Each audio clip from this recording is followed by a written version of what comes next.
Phnom Penh, capitale du royaume du Cambodge, une étape décisive dans l'offensive diplomatique de la République démocratique du Congo en faveur de sa candidate à la tête de la francophonie. C'est mardi 25 août 2026, Crispin Mbadou Panzo, ministre délégué chargé de la francophonie et diaspora, a été reçu par Prak Sokhonn, vice-premier ministre, ministre des Affaires étrangères et de la coopération internationale du Cambodge.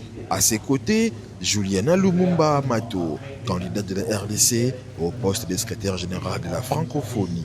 Au cœur des échanges, la candidature congolaise à la tête de la francophonie. Le Cambodge préside le sommet de la francophonie. C'est ici, à Phnom Penh, que se passera le prochain 20e sommet de la francophonie qui élira le prochain ou la prochaine secrétaire générale de la francophonie. Donc il était important pour nous de venir échanger, discuter et porter le message de son Excellence, Monsieur le Président de la République, au roi et au Premier ministre du Cambodge relativement à la candidature de la République démocratique du Congo qui est portée par Madame Juliana Amato Lumumba. En leur qualité de président du sommet, ils nous assurent de leur neutralité dans ce processus de désignation. Pour Juliana Lumumba Amato, l'étape de Phnom Penh revêt une importance toute particulière. Il ne faut pas oublier que l'Asie a élu le premier secrétaire général Boutros Boutros-Ghali et ça sera aussi l'Asie qui va désigner le remplacement du nouveau ou de la nouvelle secrétaire générale.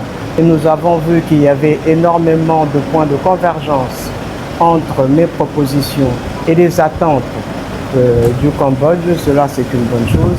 Ce que je pourrais dire, je suis certaine, comme Monsieur le ministre a dit, que, en tout cas, il y a une très grande neutralité, nous l'avons déjà vu à Paris, et elle continuera pour la désignation du ou de la future secrétaire générale, et cela se passera dans une très grande équité.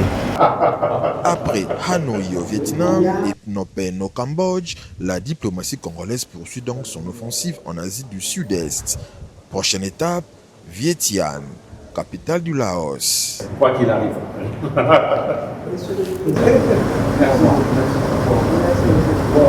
Merci.